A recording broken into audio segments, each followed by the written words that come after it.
Thank you for joining us on this edition of Happy Days. And today we're going to discuss 4 tips for teaching your puppy not to bite.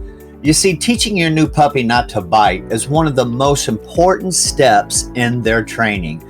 No matter how cute their little nips may seem when you're playing, as your puppy gets older and bigger, any biting could potentially, it could be very dangerous.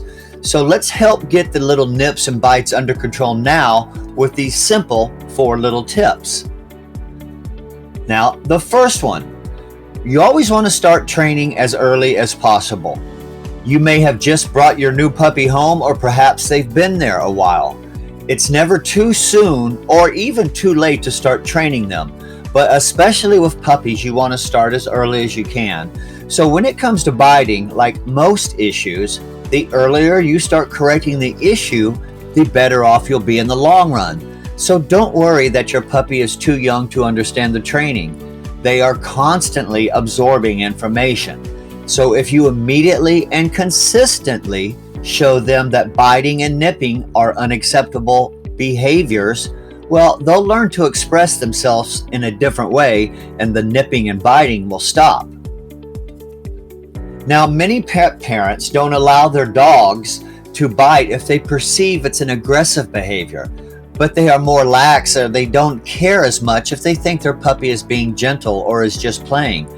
Just because it might seem cute doesn't mean it should be allowed.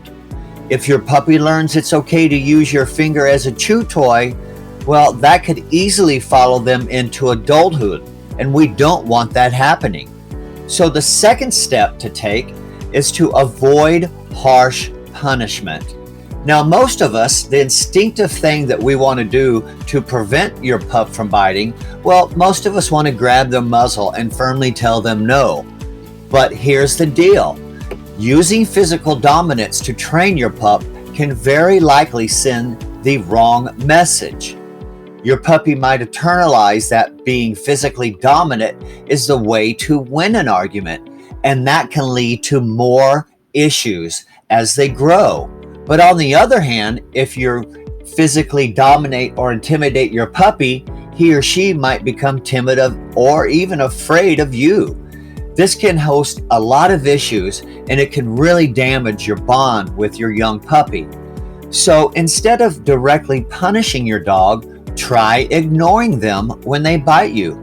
Now, I know this might not seem to make much sense, but remember that your puppy is probably nipping at you in a play-like mode, just like they would with a fellow pup. If you get up and discontinue playing, they'll learn that biting is not playing. But you must be consistent here.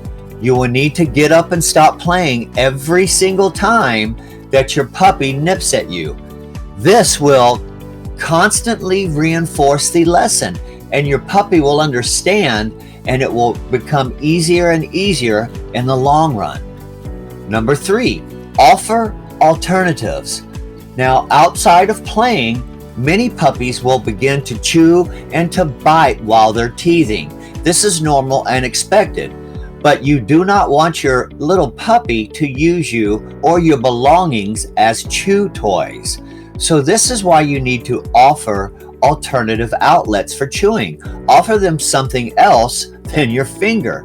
Try different toys, bones, and ropes as options to satisfy your pup's natural urge to chew and gnaw. When they're using their toys, reward them with playtime, attention, and affection, and that will reinforce the good behavior of chewing on the toy and not on your finger. And the number 4 tip, and this is very important with anything with your puppy and dogs, be consistent.